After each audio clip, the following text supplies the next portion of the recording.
Samantala, masayang idinaos naman sa Rizal Park sa Maynila ang 2013 PhilHealth DOH Fun Run for a Cause. Layunin nitong maprotektahan ang mga kababaihan at kabataan sa bansa. Alamin natin ito sa ulat ni Julius Disamburon. Nagsagawa ng isang run for a cause ang PhilHealth at DOH sa bahagi ng Quirino Grandstand. Tinawag itong Tara Na 13, isang nationwide run for mother and child protection. Bago pa man magsimula ang nasabing takbuhan, ramdam na ang excitement sa mga kalahok. Sinimulan ito ng isang fireworks display na nagsilbing hudyat ng sama-samang pagtakbo. Pinangunahan ni Health Assistant Secretary Eric Tayag ang pag-eehersisyo para makondisyon ang katawan ng mga tatakbo.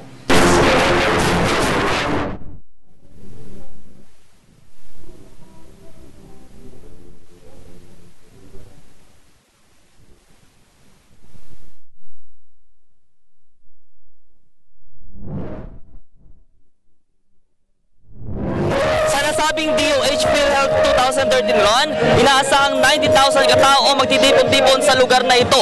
At sa starting line na ito, makikita na nag-exercise na sila.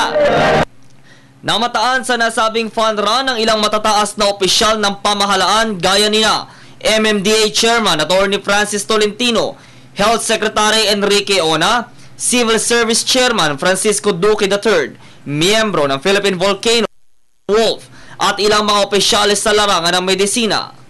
Ayon kay Secretary Ona, matagal nang nag-oorganisa ang kagawaran ng kalusugan, katuwang ang ilang ahensya ng pamahalaan ng ganitong aktibidad.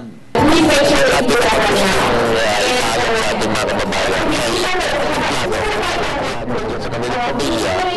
natin ito at sa simula pa naman, hindi natin ito sa programa na control the population. Hindi na parang maging maayos ang mga pamilya at lalong-lalo na kung merong anak na talagang biglano mo.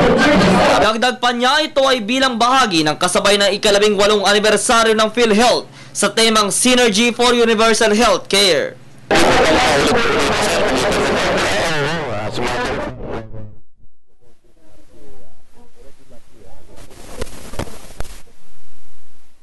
Sa 18K hanggang sa bumaba ito ng 3K na kung saan nilahukan ng mga nasabing opisyal kasama sina dating Senador Freddy Webb at Manila City Mayor Alfredo Lim. Binagtas ng nasabing takbuhan ang kahabaan ng Roas Boulevard, Pedro Hill, Quirino Avenue, CCP Complex, Hill Puyat, tapat ng Foreign Affairs Department hanggang sa EDSA flyover.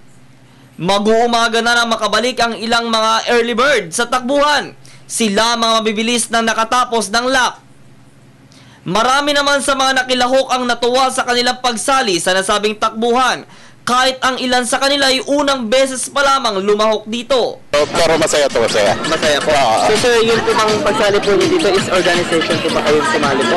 Hindi, kasi yung misis ko na taga-PhilHealth. So, nag-try akong tumakbo for the good of the health. Alam naman ng ilang lumahok na ang mga pasyente ng Philippine Children's Medical Center at Dr. Jose Favela Memorial Hospital ang magiging benepisyaryo nito nang mabawasan ng child mortality kasabay ng pinalakas na Millennium Development Goal ng bansa.